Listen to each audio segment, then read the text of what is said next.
Hi everyone, it's Tara-Nicholle Nelson, and Business Class BiblioTherapy is back in session.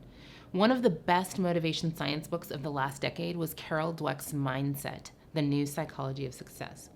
In the book, she divides people into having either growth or fixed mindsets. People with growth mindsets believe that their basic qualities, their talents, interests, even their personality and their temperament are things that they can cultivate through their intentional effort. And on the other end of the spectrum, fixed mindset people believe that their intelligence, their personality, even their moral character is basically set in stone.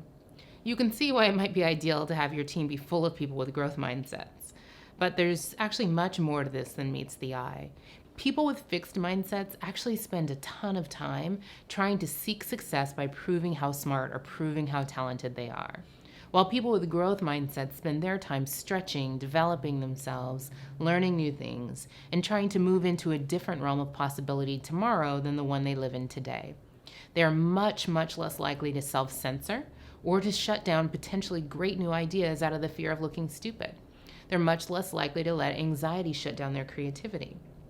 Now, by the time you hire people, they're probably old enough to be showing up with one or the other of these mindsets. But there's still a lot leaders can do to create conditions on your team that either cultivate or discourage a growth mindset, and sometimes we do these things without even knowing it. So first things first, read mindset. But in the meantime, if you want to cultivate a growth mindset in the people you're responsible for motivating, here are a few things you can do. First, foster the belief that skills and abilities are buildable. Growth and fixed mindsets are belief systems, and you have to approach changing beliefs in a different way than you might try to change behavior. Teaching the belief that abilities are moldable is something you might actually need to expressly say to your team members when the time is right, like when an employee doubts that they know how to do something. I talk to my team a lot about how I'm self-trained as a marketer, and I tell them a lot about the stories that happened along my career path, which involved a lot of just saying yes to projects I didn't actually know how to do, and then doing them. Telling your team members these sorts of stories over and over can help them shift into believing that they can develop and grow their abilities too if they take risks and experiment with doing things they don't know how to do. You can, though, and you should inspire this mindset in some more subtle ways too. You can take pains to recognize people who have taken the initiative to get new skills and abilities. You can initiate career planning initiatives with each of your employees and ask them to work with you on a vision for the new skills and responsibilities they want to have 5 years down the road. One thing that I've found to be really powerful in this vein is when you have to bring in a consultant to cover a skill gap on your team, have one team member shadow that consultant and learn how to do what they do for the future. And also make sure you resource your team members to go to conferences and to go to external events, even to go network with their peers from other companies to get new skills and bring them back. I'm talking about making sure that they actually have the time and the budget to go develop their skills. Put your resources where your priorities are. All right, 2, praise effort, not just results. This is what Carol Dweck calls praising the process. And this is, it's really challenging because we are a very metrics and results driven business culture. So results are usually what we want to incent and they're what we acknowledge, which is fine. But overemphasizing results and underappreciating the process that gets to the results can actually be counterproductive to your efforts to cultivate a growth mindset on your team. Even things like praising people's smarts and praising their outcomes can contribute to this kind of binary thinking process where they feel like they're either a winner or a loser, and where even your best team members can feel like losers or lose motivation if they just happen to have a project that comes out poorly. So the way to foster a growth mindset with praise is to make it a practice to praise the process and to praise how people are thinking about the problems they're working on. Lots of companies do these postmortems or do a sit down around lessons learned based on the results of a campaign. And they try to go back from the results to figure out what could have been done differently to create different results.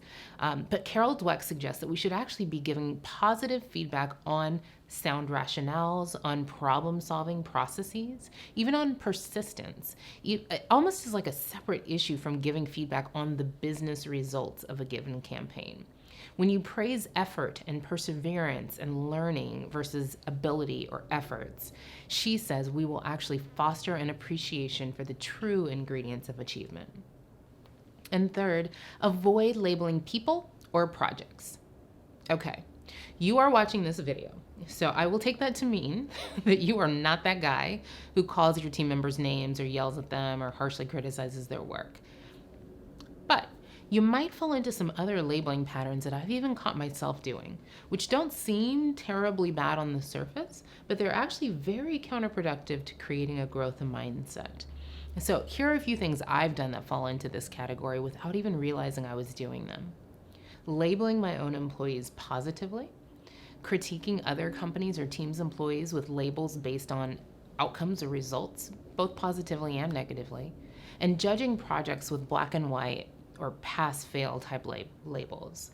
If you give your employees labels based on ability, which I have so done so many times, I have said she is super smart about basically every member on my team, probably hundreds of times.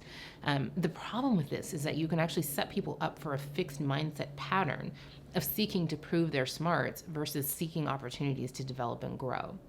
Same goes with critiquing other teams or other companies' employees on ability. Whether you're saying something positive or negative, if you're constantly categorizing people, even outside of your team, based on their smarts or on their speed or other seemingly fixed ability traits, your team will pick up on the fact that that's really what's important to you. On the other hand, if you point out inspirational campaigns and try to reverse engineer the effort or the process, the actual work that went into them, you can deliver the message to your team that you value thinking and effort over ability, and you can help motivate them to focus on growth and on the areas of the process that they can actually control. So the too long didn't read version of this is Go Read Mindset by Carol Dweck. It's got tons of just insights for how you can develop a lifelong growth mindset and worldview with all of the people that you need to hire or manage or motivate. And I say it that way because I mean it very broadly to include your team at work, but also even your kids and yourself.